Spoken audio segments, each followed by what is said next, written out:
السلام عليكم ورحمة الله وبركاته. أهلا بيكم في يوم جديد من أيام طباخة مصرية.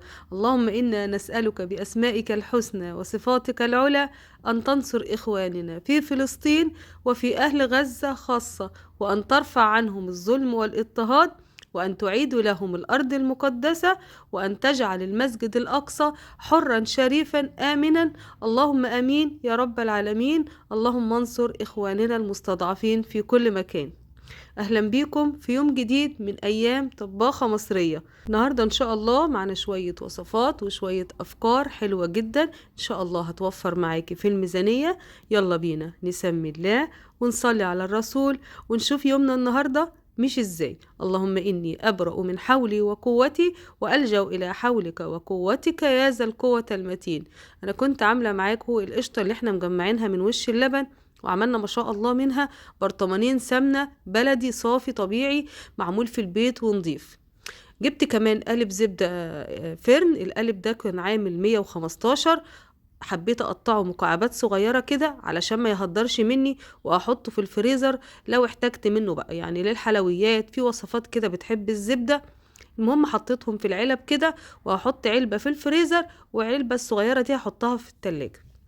تعالوا نعمل بقى وصفة حلوة جدا، يعني هي مش اقتصادية قوي، بس لو حبينا نجيبها من بره هنجيبها غالية قوي. تعالوا نعملها في البيت بطريقة بسيطة جدا وان شاء الله هتعجبكم. انا جبت بيضتين، خدت بيضة وبياض بيضة وعينت الصفار كده على جنب. حبيت اطلع الصفار من البياض قدامكم علشان اللي مش عارف الطريقة تبقى سهلة بالنسبة له.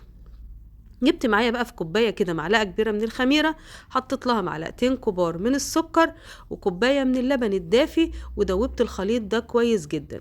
انصحك تجيب الخميرة القطع اللي بتتباع، اللي هي قطع على بعضها دي اللي بتتباع بقى في المخبز، شوف انتوا بتجيبوها منين. بس يعني اختاري نوعية كويسة او مكان كويس تجيبي منه. الخميرة القطع بتوفر كتير جدا في الميزانية عن الخميرة الاكياس يعني. بعد كده دوبت الخليط كله كويس جدا كده وحطيته على البيض، وبعد كده ابتديت اضيف عليه 4 كوبايات من الدقيق، بس هضيف الدقيق بالتدريج. يعني حطيت 3 كوبايات الاول، وحطيت كده رشة من الملح، وابتديت اقلب الخليط بتاعي كويس جدا. وهشوف بقى لو احتاج معايا دقيق هبتدي اضيف دقيق بالتدريج. وهي فعلا خدت معايا 4 كوبايات من الدقيق كده بالتدريج، وابتديت اعجن العجينه بتاعتي. هي مش بتاخد عجن كتير قوي، ولكن لازم تتعجن كويس. يعني مش هنقول هنعجن ربع ساعه زي عيش الفينو او كده، لا. بس يعني كل ما بضيف دقيق كده بالتدريج بيسهل معايا عمليه العجن. وكمان ضفت معلقه الخل دي، المفروض كنت حطيتها الاول مع البيض. هي مش قصه بقى ان هي بتضيع الزفاره، لا.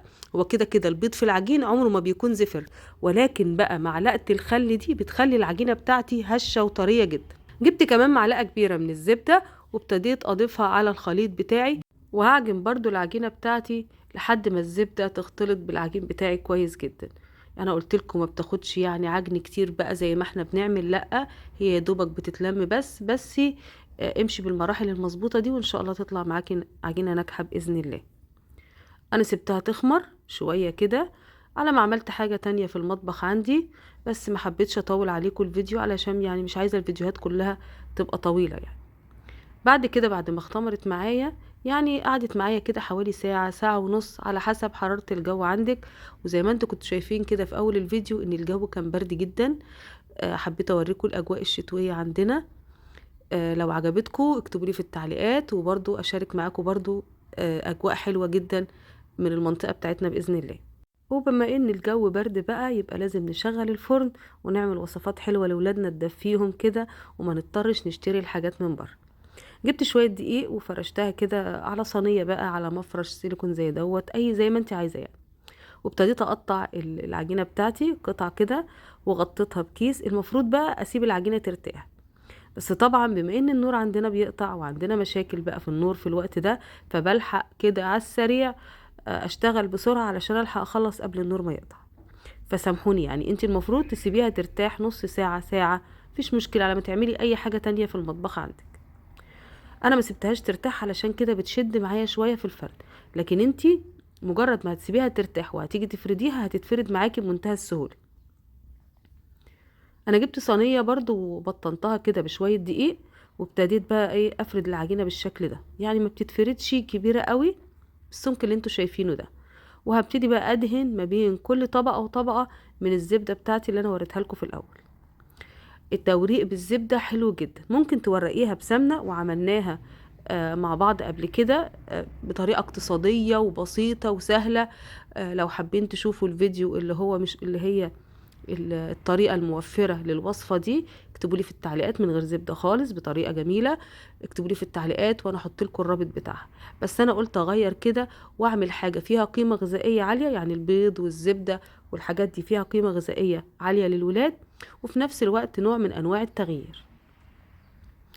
هبتدي بقى ما بين كل واحدة وواحدة ادهن زبدة. الزبدة انا بس حطيتها على النار مجرد بس ان هي تسيح، مش عايزاها تسيح قوي، انا عايزة قطع الزبدة تكون تقيلة شوية كده وانا بفردها في العجين بتاعي.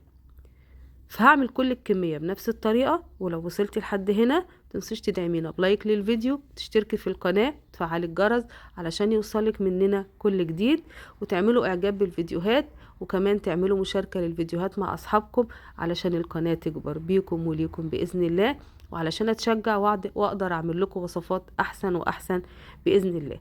هغطي بقى العجينة بتاعتي واحطها في التلاجة. حطيها في التلاجة بقى ساعة 2 زي ما تحبي. انا حطيتها في الفريزر بس نص ساعة علشان طبعا مستعجلة علشان الحق اخلص الوصفة قبل الكهرباء ما تقطع. مسكت الرخامة بتاعتي بقى وبخليط اللهلوبة بتاعنا الجميل رشيت كده على الرخامة، وابتديت ألمعها ولمع السيراميك علشان يبقى المكان بتاعي نضيف. لو في بقى دقيق اي حاجة يبقى المكان بتاعي نضيف. وتعالوا بقى ندخل على الوصفة اللي بعد كده. انا جبت كده حوالي 3 كوبايات من الرز، غسلتهم كويس جدا، وجبت كده كام مكعب زبدة وحطيتهم على النار، ونزلت بالرز بتاعي على الزبدة، وابتديت اشوح الرز بتاعي كويس جدا في الزبدة. مش قادرة اقول لكم بقى بيطلع خطير قد ايه الزبدة كده مع الرز. الرز بيطلع مفلفل وجميل، وكمان واخد طعم الزبدة فبيبقى حلو جدا. هحط بقى الخليط بتاعي في الطاجن وهروح على النار، وهاخد معايا حوالي كيلو من اللبن. هضيف له حوالي برضو كوبايتين من المية، لازم تضيفي له مية علشان يطلع مظبوط معاكي. وهضيف له كوباية ونص من السكر، والتحلية هنا حسب مزاجك، يعني حبيتي تكتري سكر تقللي سكر زي ما تحبي. خليته بقى على النار لحد ما يغلي، وقرب ما يغلي كده هبتدي اضيف له بقى كيسين من الفانيليا وارفعه من على النار قبل الغليان. كده كده اللبن انا غلياه من قبل، وحتى لو مغليش احنا كده كده هنحطه في الفرن وهيغلي معانا. اهم حاجة تكوني مسخناه كويس جدا. بعد كده بقى هحطه على الرز بتاعي. شايفين ما شاء الله الزبدة والريحة كانت خطيرة جدا. كان عندي بقى شوية قشطة كده من وش اللبن، ابتديت برضو اضيفهم عليها. وفي الوقت ده انا مشغلة الفرن على درجة حرارة 200-250 على حسب، يعني فوق المتوسط كده بشوية. الفرن بتاعي سخن كويس جدا. هبتدي اضيف ادخل صينية الرز المعمر معايا، وممكن تعمليها برضو بنفس الطريقة صينية رز معمر حادق مش حلو، بس انا كنت حابة اعمل حلو يعني وصفات كده تدفي الولاد وحاجة حلوة يعني جنب الاكل وكده. خلاص كده انا طلعت معايا العجين بتاعي. هضغط عليه كده، هو دلوقتي يعتبر الزبدة مجمدة وماسكة في العجين. فانا بقى هبتدي افردها كويس جدا. الاول بططتها كده لحد ما خدت معايا راحة الايد، وبعد كده بقيت افردها. اهم حاجة وانتي بتفردي اقلبي كل شوية زي ما انت شايفة كده، يعني كل ما افرد شوية اقوم شايلة العجينة وقلبها الناحية التانية، بحيث ان هي الطبقات كلها تتفرد بسوى واحد، ما يبقاش عندي ناحية مفرودة كويس وناحية لا. بعد كده بقى قطعيها زي ما تحبي، قطعتي كبير قطعتي صغير زي ما انت عايزة. انا حبيت اعمله وسط، يعني ولا كبير قوي ولا صغير قوي. هفتح فتحة صغيرة كده وهلف الكرواسون بتاعي، وانا بلف اشد بحيث ان هو يعمل معايا رول كده زي ما انتم شايفين، رول كبير. هجيب صينية مش هدهنها باي حاجة خالص، وهبتدي اضيف فيها كل الكمية بتاعتي. تعالوا بقى كده زي ما احنا متعودين في كل فيديو نذكر الله، ألا بذكر الله تطمئن القلوب. لا إله إلا الله وحده لا شريك له، له الملك وله الحمد، يحيي ويميت وهو على كل شيء قدير. صلوا على النبي. اللهم صل وسلم وبارك على سيدنا محمد وعلى آله وصحبه أجمعين وسلم تسليما كثيرا. عايزين دايما كده لساننا يكون رطب بذكر الله، خصوصا احنا في أشهر مفترجة. في شهر شعبان عايزين بقى كده يعني نكتر من الطاعات، قراءة القرآن، الأذكار، التسابيح، نكتر من الورد بتاعنا. يعني أنا بوصيكم ونفسي بالأذكار دي. بعد كده بقى هعمل كل الكمية بتاعتي بنفس الطريقة. الفرن شغال، البيت دافي. هسيب بقى العجينة دي بعد ما اخلصها كده هسيبها تختمر، يعني هحطها كده جنب الفرن علشان تختمر معايا بسهولة. وبعد كده هدخلها في الفرن بس بعد ما اطلع الرز المعمر. وهنا بقى خلاص يعني دقت ساعات الخطر، الكهرباء قربت تقطع. وعندنا سبحان الله يعني المية بقت تقطع قبل قطعان الكهرباء بساعتين. فبيبقى عندنا مشاكل، يعني ولا واحد بيعرف يعمل حاجة شوية مية شوية كهرباء. فربنا يا رب يرحمنا برحمته. هسيبها بقى تختمر، وبعد ما تختمر معايا هبتدي اجيب البضاية بتاعتي اللي انا كنت سايباها، اللي هو صفار البيض ده اللي انا كنت سايباه على جنب. وهبتدي بقى اضيف له شوية صغيرين كده من اللبن، وهضيف له كمان نقطة من الفانيليا السايلة او كيس فانيليا زي ما تحبي. وهبتدي افك بقى البيض باللبن كده بالفرشة بتاعتي، وهبتدي ادهن الكرواسون بتاعي. مش قادرة اقول لكم طعمه بيطلع حلو ازاي، زبدة وبيض ودقيق، يعني ما شاء الله بيطلع خطير جدا. فهدهن بقى الكرواسون بتاعي. ولو حابة تحطي بقى سمسم على الوش، حبة البركة، تزودي القيمة الغذائية، مفيش مشكلة، اعملي بنفس الطريقة كده.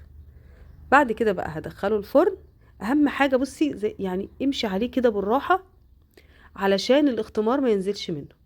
انا المفروض كنت اسيبه كمان شوية يخمر اكتر من كده، بس طبعا عشان اوريكم الوصفة قبل الكهرباء ما تقطع فدخلته الفرن. فده كان شكله، يعني هو طلع برضو ما شاء الله، طلع حلو جدا وهش وطري. بصوا ومورق. اتمنى ان انتوا تجربوا الوصفة لانها بجد فعلا تستحق التجربة، حلوة وطعمها مميز وهتعجب ولادك جدا.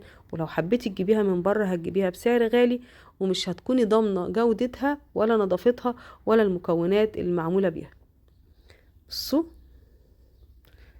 بس عشان هي كانت سخنة ما كنتش عارفة اوريها لكم قوي، بس هي هشة ومورقة جدا. اتمنى ان انتوا تجربوها، واتمنى ان وصفاتنا النهاردة تعجبكم. وسامحوني لو انا بختصر كده في الفيديوهات، لان بجد الكهرباء يعني بتقطع في وقت وحش جدا، فالواحد ما بيلحقش يعمل كل الوصفات. وبعد ما الكهرباء بتيجي بكون خلاص يعني مش بصحة جيدة، مش بقدر اصور معاكم. بس دي شايفين دي شكلهم ما شاء الله. يعني اتمنى ان انتوا تجربوهم، وان شاء الله الوصفات تعجبكم. ومتنسوش تحطوا لنا لايك للفيديو، واشوفكم ان شاء الله في يوم جديد من ايام طباخة مصرية. واستودعكم الله الذي لا تضيع ودائعه. والسلام عليكم ورحمة الله وبركاته.